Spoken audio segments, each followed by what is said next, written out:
Bienvenidos a su clase con el profesor Luis Trinidad. Hoy, en nuestra asignatura de español, abordaremos un tema muy interesante, muy cotidiano, porque todos en algún momento hemos leído, hemos visto en la televisión o en internet información muy detallada sobre algún tema, parecido a algo así como una noticia, pero la noticia es breve y en este caso lo que vamos a ver se llama reportaje. Quiere decir esto que es una especie de noticia, pero con más información detallada, documentada. Entonces, primeramente, veamos qué es un reportaje. Es un texto informativo en el que se desarrolla de manera amplia un tema concreto, no muy sencillo, sino extenso, basado en una realidad, algo verdadero. Se trata de una serie de investigaciones que pueden realizarse de información actual o del pasado. Ahora sí que como un detective que se tiene que preguntar, buscar información para que lo que se diga sea verdadero. El reportaje suele ir acompañado de entrevistas, fotografías, imágenes, documentos, entrevistas y muchas otras cosas más para darle más veracidad, para darle más credibilidad a lo que se dice.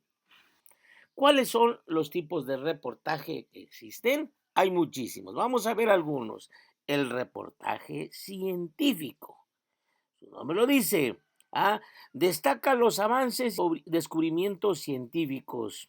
Cada día que pasa aparecen nuevas cosas, nuevos descubrimientos. En estos tiempos de la pandemia, muchos científicos siguen investigando cuál es el origen y cómo detener este terrible mal. Explicativo. Explicar las razones, por qué, en este caso. ¿Ah? Profundiza en hechos de trascendencia de la opinión pública, en este caso, la contaminación. ¿Por qué se está dando? Analizar, reflexionar, explicar por qué es las cosas que están sucediendo en nuestro ambiente tienen una razón y esa razón se puede explicar en un reportaje de interés humano, un reportaje de interés humano, lo que está pasando actualmente con la pandemia. Da relevancia a un aspecto de la vida, en este caso la salud. ¿Cuántas muertes? ¿Cuántos contagiados?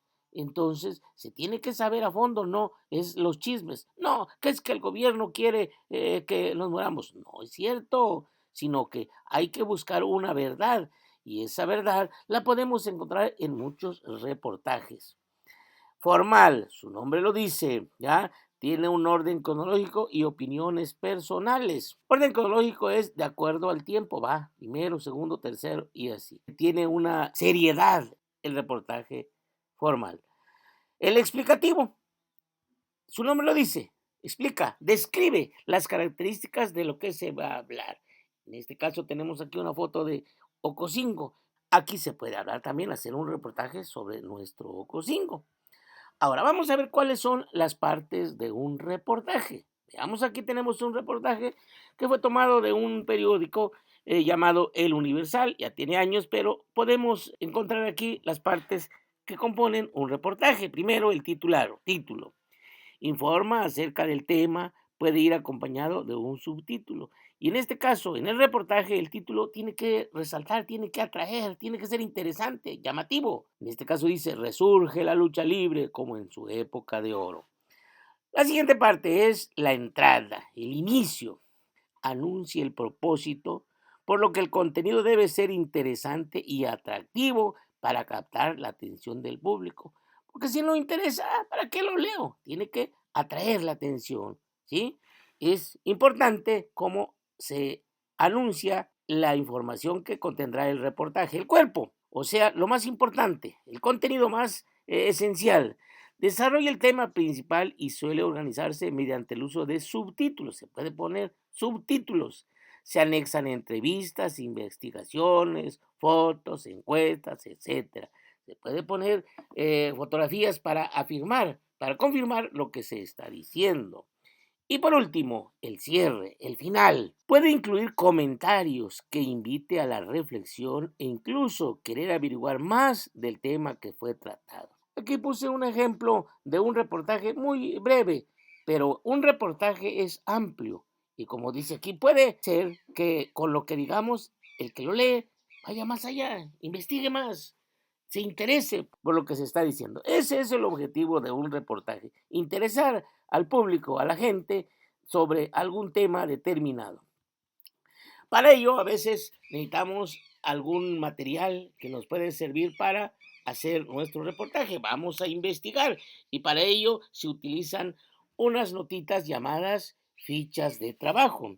Suelen grabarse estas fichas en tarjetitas de cartulina que contienen los datos de la obra o de quién obtuvimos la información. Nombre de la fuente, don Juan Méndez Guzmán. Tema, por ejemplo, podríamos decir la basura, contenido, comentario, paráfrasis de la información y un breve resumen de lo que contiene. Fecha de elaboración y nombre del elaborador, el que va a hacer el reportaje. Para ello se utiliza otra herramienta muy importante, yo diría básica. La entrevista. ¿Qué es la entrevista?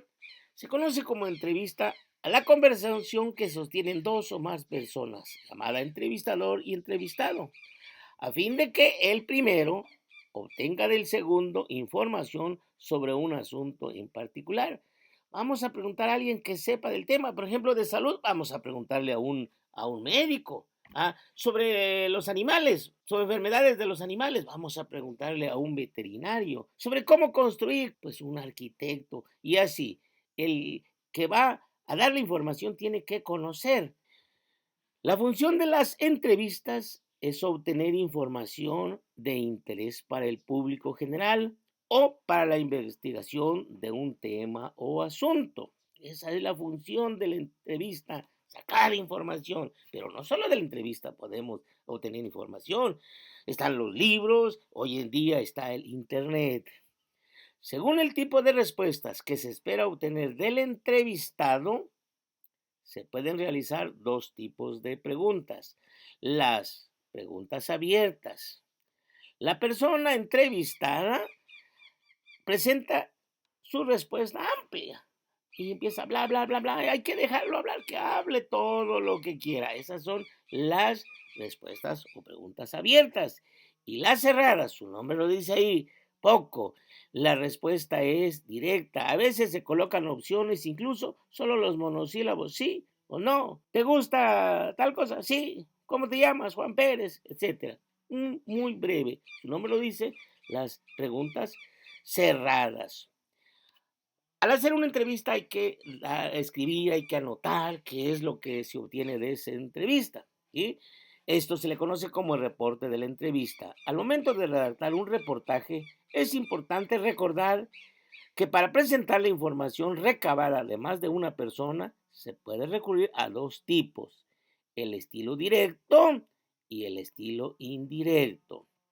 El directo, cuando se escribe con las mismas palabras que respondió el entrevistado y se usan comillas. Por ejemplo, miren, mis padres me trajeron a Ocosingo cuando tenía 8 años y en ese tiempo no era una ciudad sino un pueblo pequeño, dijo don Carlos. Si se dan cuenta, lo pusimos entre comillas.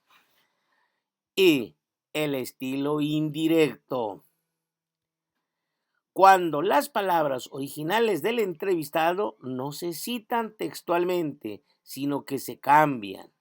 El entrevistador da a conocer los datos del entrevistado y las ideas que aporta, pero usando palabras diferentes desde la interpretación. Por ejemplo, veamos, don Carlos, que es una persona mayor, nos dijo que ha vivido en Ocosingo toda una vida, pues llegó cuando tenía 8 años y que antes este lugar era un pueblo muy pequeño. Ya no son las propias palabras del entrevistado, sino que es el entrevistador que lo anota, le cambia usando la idea central. ¿Ven? ¿Qué tan interesante es conocer las partes, cómo está formado un reportaje, para que entonces ahora ustedes van a hacer un reportaje sobre nuestro Ocosingo, nuestro pueblo, pero el pueblo de hace mucho tiempo, no el pueblo de ahora? Bien, ojalá que hayamos entendido algo, nos hayamos interesado y esto nos sirva en cualquier momento de nuestra vida. Nos vemos en el próximo video.